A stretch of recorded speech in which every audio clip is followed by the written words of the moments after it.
Hi everyone! Welcome back to my channel, and for today's video, ipapakita ko sa inyo kung paano ako gumawa ng pork and shrimp siomai. So, let's start! Sa isang mixing bowl, pagsasama-samahin natin ng pork giniling, about 500 grams.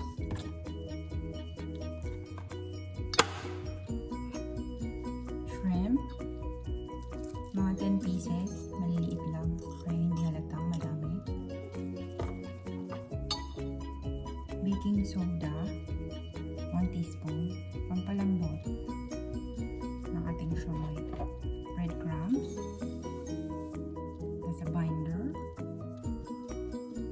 2 large eggs, binder din yan. Onion, marami para masarap.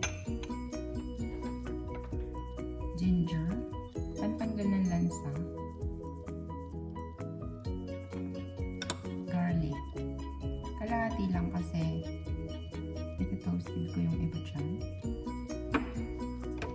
para sa toppings mamaya. Then spring onion, pampakulay.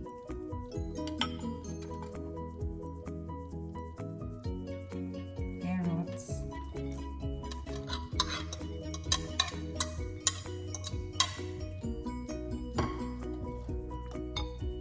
and then dahon ng celery. For healthy siomai tayo.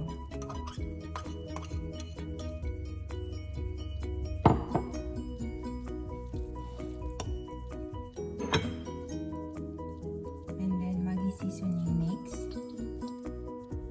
para maumami yung ating siomai. Tansya ko lang kasi sanay na ako magluto niya. Oyster sauce,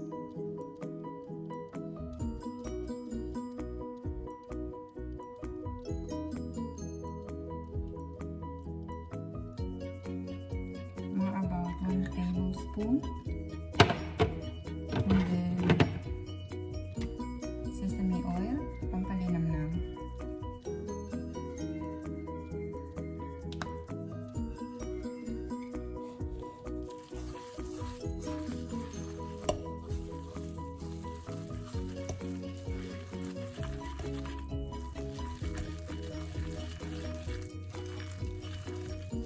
Haluin mabuti para magsama-sama yung lahat ng sangkap.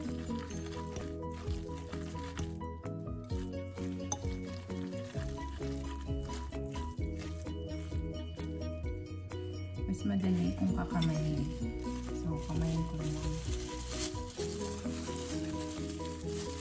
Mag-add ako ng konting water.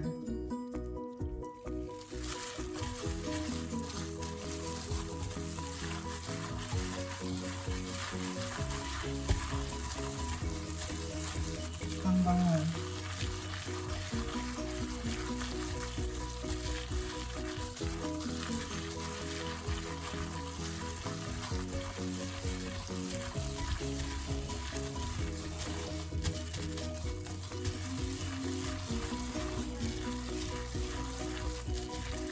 Haluin mabuti para ma-incorporate lahat ng ingredients.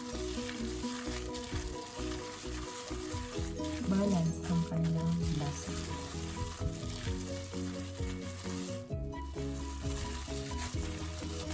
Nahalo ng mabuti ang ating mixture. Pwede na itong ibalot.